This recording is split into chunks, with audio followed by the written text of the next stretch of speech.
North میں and of the world ہے Norway میں، 3 گھنٹے کی فلائٹ ہے آلٹا، اور پھر کوئی 7 گھنٹے کا سفر ہے بائی روڈ، 6 گھنٹے، اس میں 8 9 میل کی مسلسل ٹنلز آتی ہیں، 8 میل 5 میل 9 میل 8 میل 5 میل، ٹنل ٹنل ٹنل، پہاڑوں سے گزرتے گزرتے وہ آخری بستی آتی ہے۔ تبلیغ کے کام کی بھی خوبصورتی دیکھو، آلٹا پہنچے، یہ وہ بارڈر ہے آلٹا جہاں جون جولائی سورج ڈوبتا نہیں، بس گھومتا رہتا، اور دسمبر جنوری نکلتا نہیں، بس ڈوبا ہی رہتا۔ ہم جب وہاں پہنچے تو تبلیغ کا کام وہاں بھی چل رہا تھا، اور سبحان اللہ انہوں نے ہمارا استقبال کیا، اور وہ دن تھے بہت زیادہ مصروف، تو پورے شہر میں ایک ٹیکسی نہیں ملی، تو انہوں نے ہمیں اپنی گاڑیاں دی کہ آپ ہماری گاڑیاں لے جائیں، کل آ جائیں، سب ادھر ہی جاتے ہیں۔ تو جب میں وہاں پہنچا، اس سے پہلے ایک بستی ہے 1 گھنٹہ پہلے ڈرائیو یا پونا گھنٹہ، وہاں پہنچا تو وہاں بھی 10 مسلمان ملے، اور پہلا جو ملا اس نے تبلیغ میں 10 دن لگائے ہوئے تھے، اسی نے ہمارے ہوٹل کا انتظام کیا، اور پھر وہ ہمارا گائیڈ بن کے گیا۔ تو جب ہم قریب پہنچے تو دھند چھا گئی، یہ جو ہمارے ہاں سردی میں آتی، ہر شہر بند۔ میں کہا یا اللہ ایڈا تھکتے آیا تے اگو آئے بلاں گل چھڑی، مہربانی کر 2 منٹ انہوں رو پرا کر، میں ویکھاں تو صحیح، میں تو آیا ہی ویکھن واسطے۔ خیر وہ پتہ نہیں کوئی قبولیت کی گاڑی تھی، وہ ایک ریلا آیا بڑا خوفناک قسم، گزر گیا، اور پھر چمک۔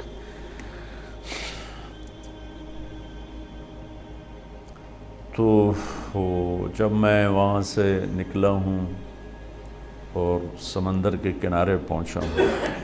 تو وہاں میری زبان سے نکلا اللہ اکبر،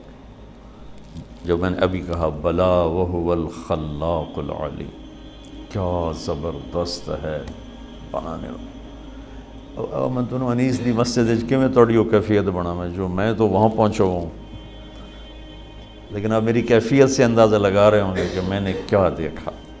اور میرا اللہ کہتا ہے تو مچھر دا پر ہے، تو میں ایویں ہی بنا چھڑی، مچھر دا پر لا تساوی جناح بعوض، یہ تو مچھر دا پر بھی نہیں، تسی آؤ تو صحیح، میں کہا بنایا کی ہے توڑے واسطے۔ یہ میرے نبی کا فرمان ہے کہ ایک منظر میں ڈوب کر اللہ کا بندہ جنتی، 70 کا مطلب ہوتا ہے بے شمار، یعنی لاکھوں سال بیٹھ کے صرف ایک چیز کو دیکھتا رہے تو اس کا مزہ ختم نہیں ہوگا،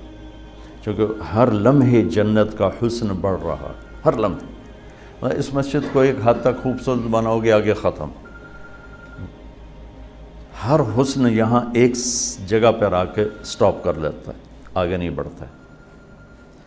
تو لہٰذا آنکھ دیکھتے دیکھتے دیکھتے پھر تھک جاتی ہے، پھر کسی اور کو دیکھنا چاہتی۔ وہ جنت میں کیا ہے، ایک گھاس کا تنکا بھی ہے نا، آپ اس کو دیکھیں گے نا، ہر لمحے اس کا حسن بڑھتا جا رہا ہے، بڑھتا جا رہا ہے، لہٰذا کسی شے سے کسی وقت دل نہیں بھرے گا۔ تو وہاں میں نے اذان دی، 4 اگست کو وہاں سورج ڈوبتا ہے، اور کوئی 20-25 منٹ کی رات ہوتی ہے۔ تو زندگی میں مسافر زور اثر کٹھی پڑتا ہے، شریعت کا مسئلہ ہے، مغرب عشاء کٹھی پڑتا ہے، لیکن 3 نمازاں کٹھی تو کوئی شریعت بھی کوئی نہیں۔ لیکن اس دن ہمارے ساتھ اللہ نے یہ معاملہ کیا کہ میں نے مغرب کی اذان دی، سرد ہوا تھی، ٹیمپریچر 1-2 ہوگا زیادہ زیادہ، اگست کا مہینہ تھا، لیکن وہ جو وہاں خاموش ہیبت ناک سمندر،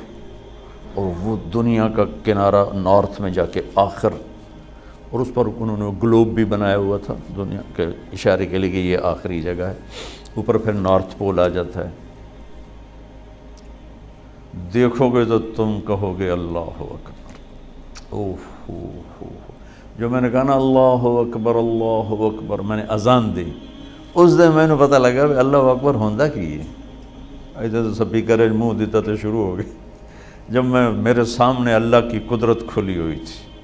اس کی ہیبت کھلی ہوئی تھی، اس کی شہنشاہی بادشاہی کا جلال تھا،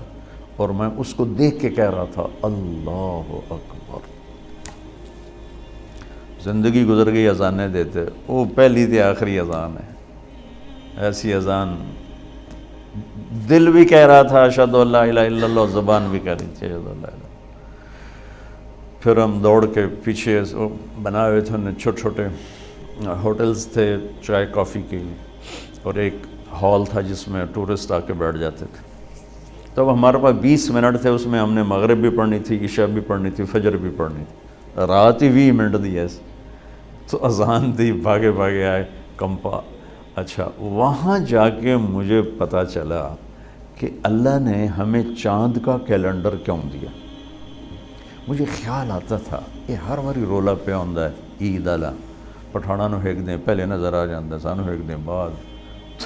یورپ میں 2 3 عیداں، سورج والا کام ہوتا تو ہر شے فکس۔ اچھا میں آلٹا پہنچا ہوں، مجھے پتہ چلا کہ یہاں سسٹم بریک ہو جاتا ہے، تھوڑا آگے کچھ یہ تو ہم باہر کرواتے کھلی جگہ،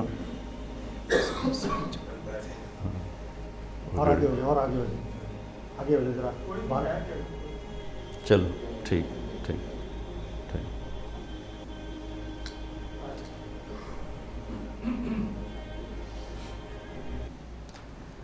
خیال آتا تھا کہ ہمارا جو کیلنڈر ہے یہ ہر سال ہی عید مشکل مصیبت بنی ہوتی۔ اچھا وہاں جب میں پہنچا ہوں تو وہ سورج ایسے گھومتا رہتا ہے اوپر ایسے۔ اچھا خیال نہیں آیا، جب نماز کا خیال ہے کہ نماز پڑھنی تو اب رات ہے دن ہے، تو میری نظر پڑی چاند پر، تو میں نے چاند کو دیکھ کے، یہ وہ العصر گھڑی اس میں وہ قبلہ دیکھنے کا اس میں ہوتا ہے، تو میں نے وہ چاند کی طرف ایرو کر کے تو قبلہ نکالا، بے دھیانی میں نکالا۔ نماز پڑھتا میں نے خیال میں کہا یہ کیا ہے؟ میں نے مقامیوں سے پوچھا جو ساتھ، میں کہا یہ چاند بھی غائب ہو جاتا ہے یہاں، 2 مہینے چاند نظر نہیں آ رہے؟ میں کہا نہیں جی یہ نہیں غائب ہوتا، سورج کا سسٹم بریک ہو جاتا ہے، چاند کا سسٹم بریک نہیں ہوتا۔ میں کہا اللہم صلی علی محمد وعلی آل محمد۔ میں کہا مجھے آج سمجھ میں آیا کہ اللہ نے ہمیں چاند کا کیلنڈر کیوں دیا ہے،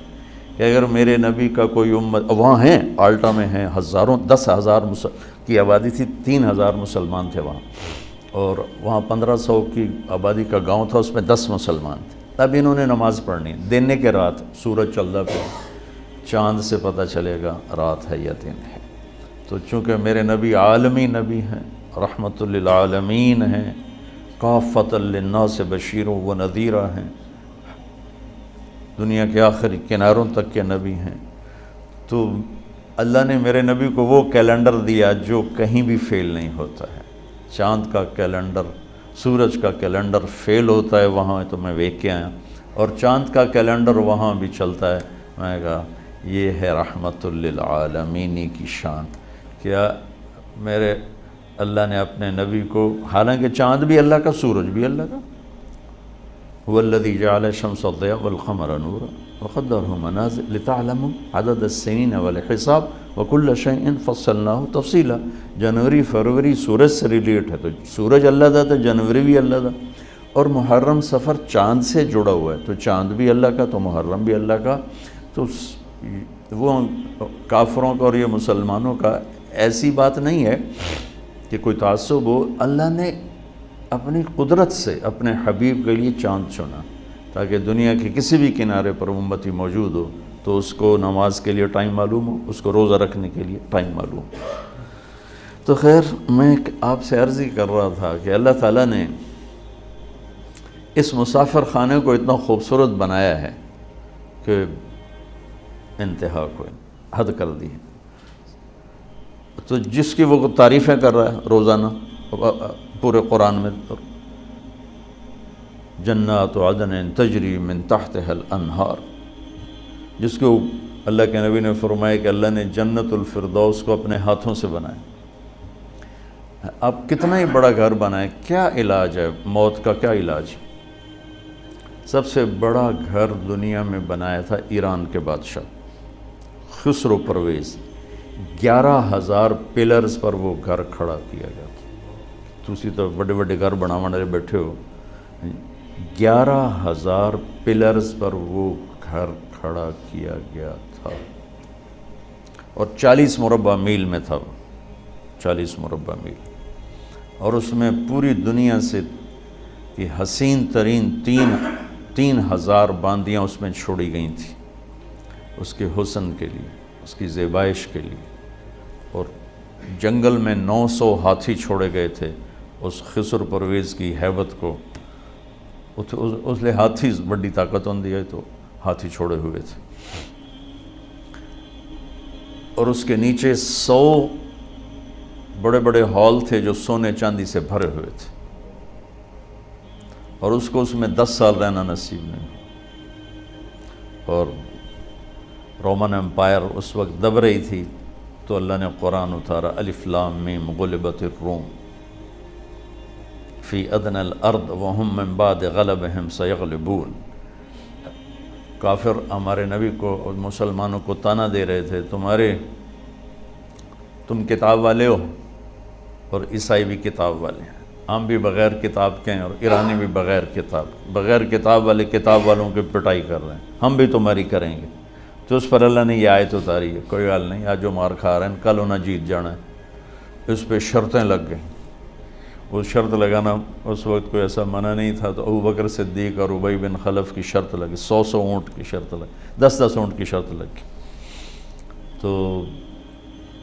اللہ تعالیٰ نے روم کو پھر فتح دی، اور انہوں نے اس سارے محل کو آگ لگا دی، وہ راکھ کا ڈھیر بنا دیا اس پورے محل کو، اور مسلمانوں میں سب سے بڑا گھر بنایا عبد الرحمن نے، عبد الرحمن الناصر، اسپین کا بادشاہ تھا 300 ہجری میں، وہ 4,316 پلر پر تھا وہ گھر، 4,000، اب اس کے کھنڈرات نظر آتے ہیں، لیکن یہ اتنا بڑا تھا، یہ اب وہاں اسیس نہیں ہوتا ہے، اور کسی کو پتہ بھی نہیں، مجھے پتہ تھا تو میں نے وہاں سے وہ اس میں قرطبہ میں پوچھ کے وہ مجھے پھر وہاں لے گئے، تو میں اس کے اوپر کھڑا ہوا دیکھ رہا تھا، 25 برس میں وہ گھر تیار ہوا تھا، 1,000 مستری اور مزدور اس پر کام کرتے رہے تھے، اور 10,000 خچر سامان لانے کے لیے، تاکہ رسد نہ ٹوٹے، پیچھے سے رسد نہ ٹوٹے، اور اس میں جگہ جگہ پارے کے تالاب تھے، پارے کے، سورج کی نقل و حرکت کو سامنے رکھ کر، تو جب وہ سورج کی شعائیں پارے پر پڑتی تھیں تو پارا تو اٹھاتا نہیں، ہلتا ہے، تو اس سے ریفلیکشن میں جو شعائیں جب پڑتی تھیں محل پر، تو پورا محل ایسے ڈانس کرتا نظر آتا تھا، ایسے ایسے، تو جو داخل ہوتا تھا شروع میں تو وہ ایک دم سمجھتا ہے تو ڈھانڈا پہ ہے، پھر تھوڑی دیر کے بعد اس کو پتہ چلتا ہے کہ یہ تو پارے کی شعائیں ہیں جو اس کو ایسے ایسے ایسے ایسے ایسے ایسے ہلا رہے ہیں۔ یہ میں آپ کو، میری گل لمبی ہو گئی، انسانی مزاج بتا رہا تھا، تو تھوڑا کہ انسان کے مزاج میں حسن پرستی ہے، لیکن ایک چیز کا طلبگار ہے، پھر اس کا طریقہ نہیں پتہ، گھر خوبصورت ہے انہیں پتہ کیویں کرنا ہے،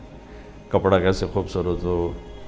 گاڑی کیسے خوبصورت ہو، یہ سارا اس کو پتہ ہے، لیکن زندگی کیسے خوبصورت ہو یہ اس کو پتہ کوئی، کیونکہ اتنا بڑا گھر ہو اور اس میں زندگی ویران ہو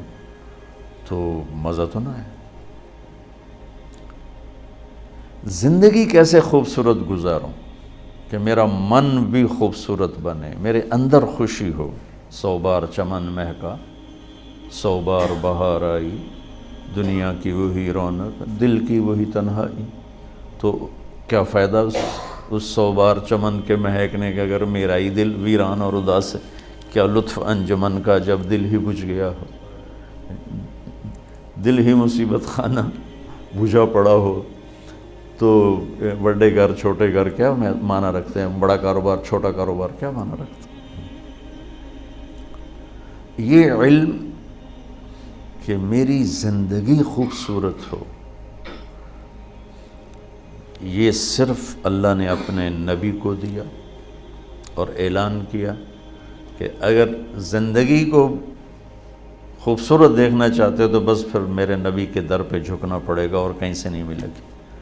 یہ علم بھی یہاں سے ملے گا، یہ سرمایہ بھی یہاں سے ملے گا، اور یہ طریقہ بھی یہاں سے ملے گا، راستہ بھی یہاں سے ملے گا، باقی سارا اندھیرا ہے۔ لقد، یوں میں نے آیت پڑھی، لقد کان لکم فی رسول اللہ اسوۃ حسنہ، کہ اگر تم اپنی زندگی کو حسین دیکھنا چاہتے ہو، خوبصورت بنانا چاہتے ہو، میرے نبی کا طریقہ اپنا، کہ اس کے اندر دل کی زندگی چھپی ہوئی ہے، کیونکہ دل جو زندہ رہتا ہے وہ ان کپڑوں سے نہیں، ان کھانوں سے نہیں، اس کی زندگی کا راستہ میرے نبی لے کر آئے۔